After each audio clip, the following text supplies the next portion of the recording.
Why do we find ourselves in an endless pursuit of stimulation? We're immersed in a sea of content from the moment we wake up to the last minute before going to sleep. We're scrolling through Twitter, sorry Elon, I'm not used to calling it X yet, listening to podcasts, watching TV shows, TikToks, Twitch, YouTube, etc. Sometimes all of that simultaneously, we're driven by an insatiable hunger for more and more. You can watch TikToks while scrolling Twitter. Sometimes you can watch a video while you are watching another video. Even that second video can be split in two. Have you seen videos like this? And it's really scary and crazy. We're all hooked. I'm not an exception. I'm the same as you who are stuck in this endless race for another dose of dopamine. We can't stand a moment of silence or boredom, and we're here together. Let's figure it out. You've probably heard that we're all chasing dopamine hits, that so-called pleasure chemical.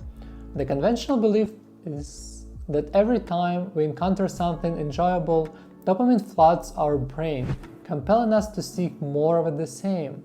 But the truth is more intricate. Dopamine is not a pleasure chemical, it's an anticipation chemical. It fires off before we experience pleasure, driving us to seek rewards. And here's the kicker. Dopamine is not tied to the intrinsic value of the reward, but rather the difference between the reward and our default state. Every time we find a funny video, we get our reward. Then we want to feel the same and seek more and more and more until there is infinity of endless pursuit for the next stronger dose. Let's go back in time a little. Dopamine plays a crucial evolutionary role in motivating and rewarding certain activities that are essential for survival. In the early stages of human evolution, hunting was vital for survival. Dopamine would be released during the anticipation of finding food or capturing prey. This reward system motivated people to persist in their efforts, ensuring that they stayed motivated to seek out food sources even in challenging and unpredictable environments. What's interesting, when you are hunting and fail to capture your desired prey, dopamine ensures that the very act of attempting motivates you to try again. From a scientific standpoint, near misses during hunting actually lead to even higher dopamine levels than achieving the desired outcome. Our brain is practically the same as it was then. It hasn't changed. Imagine you have a magic button. When you press it, it gives you $1. So you sit and push this button. Every time you push the button, you receive $1. That action will release dopamine before getting this $1. That becomes your basic level.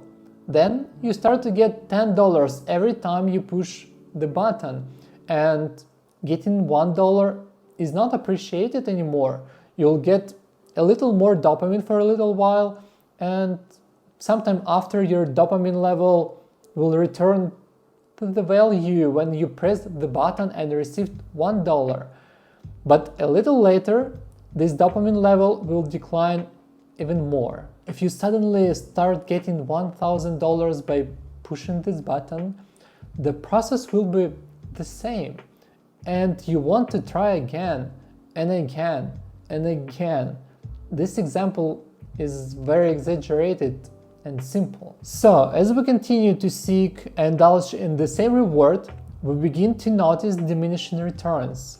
What used to bring us excitement and pleasure gradually loses its appeal over time. Wow. You create videos for YouTube and one of your videos goes viral and you hit 1 million views. You're on cloud 9. When you realize it, you want as a minimum the same result. What previously was exciting for you is not anymore. This 1 million views is your new basic level. Fewer views, won't be as enjoyable as before, if they're enjoyable at all. The desire for greater rewards become a never-ending quest for the next thrill. If the production of dopamine depended on the result, and it was indeed the pleasure chemical, then you would receive the same level of dopamine for your 1 million views every time. But that's not it. Our brain is built to want more and more, consume more, get bored, find more ways to entertain, new ways, better, more sophisticated. Watch Netflix. Maybe better? Eat fast food while watching Netflix. Maybe even better, eat fast food, scroll some newsfeed while watching Netflix. All of that is to please our brains. There is no end. There are always a lot of ways to stimulate our brain. It's really complicated. Social media platforms use a variable reward system similar to what happens in gambling. The rewards are unpredictable and intermittent, which makes the experience more addictive. Have you heard about gambling disorder? People with this disorder sometimes need help because they can't handle it on their own. And like many, we need help. So, what do we need to do to fix it? I can't answer it yet. What I told you before is not a full picture, just a part of it. Dopamine undoubtedly plays a role in our pursuit of stimulation, but it's not the sole driver of our behavior. Our quest for novelty and excitement is in our human nature as curious and adaptive beings. Technology and the digital age have merely amplified this aspect of our behavior. A little earlier, it was easier to avoid or ignore some information, but today we are bombarded with tons of information and news we haven't even known existed. Do we always need them? And usually we don't indeed. The amount of information has drastically increased in our modern world, and the fear of missing out, or FOMO, plays a big role too. With so much happening on social media and the internet, we worry we might miss something important, so we constantly check our phones to stay in the loop. But this fear also drives us to keep consuming content, even when it's overwhelming. For example, the average American checks their phone 58 times a day and spends 4 hours per day. I'm not judging any of you because sometimes I'm probably worse than average American. FOMO is like virtual pressure pushing us to stay connected and always be in the know. What happened in the world while you slept? What new trend is on TikTok today? What new TV show is in trend? Haven't you watched it yet? This is our obligation to stick to it. It can create a sense of anxiety and a need to be constantly stimulated to avoid missing out. But most of it is imposed on us by society, and we need to change our focus onto the things we genuinely love. Because now your focus is divided between a lot of little things you may never been interested in, or you just trying to multitask. But there is no such thing as multitasking, unless one of the tasks is automatic, like chewing gum or walking. You cannot do two effortful things at the same time. You just switch your focus very quickly between tasks. But when you focus on one thing, you lose the other. Our average attention span decreased by 3 times in 20 years, from 2.5 minutes to 47 seconds, not to mention how fast you scroll your feeds on social media. You have to understand the idea.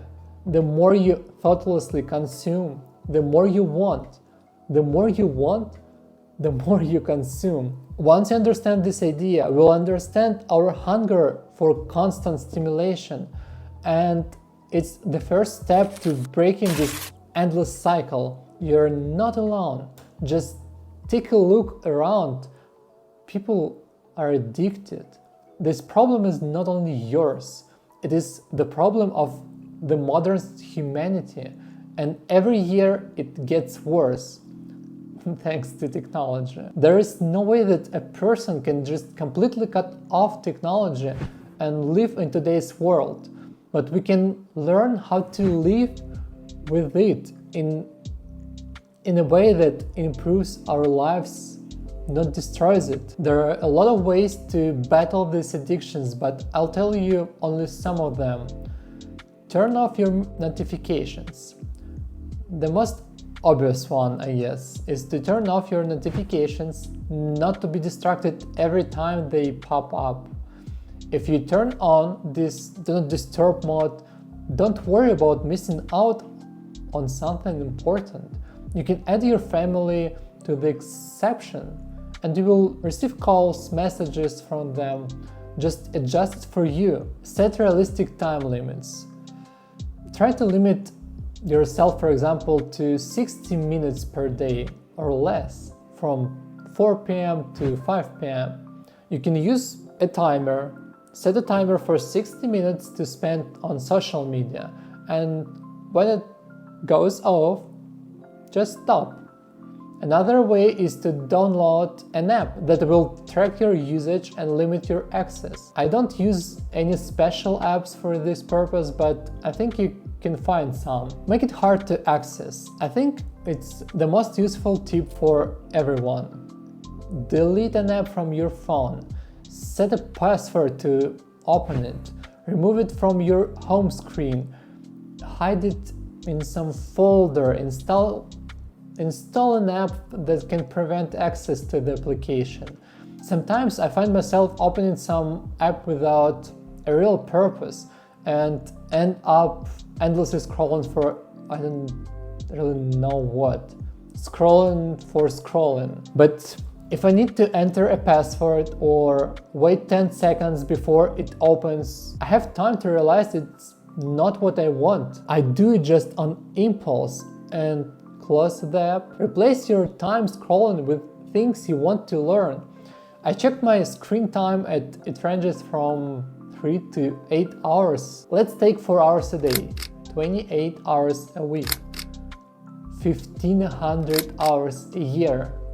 Can you imagine what you would possibly do if you had such time? But you do. You just have to replace your time spent on social media or news with things you want to learn. Languages, new skills, all of that is possible if you change. If you change your focus. And what really fascinates me, knowing these numbers, you have to spend only 100 hours to go from knowing nothing to knowing more than 95% of the population, enough to make you competent, even to set you apart. And finally, take responsibility for your life. No one can do that for you. I hope this video is helpful for you and you will change your life. I would be really happy if you subscribe. See you.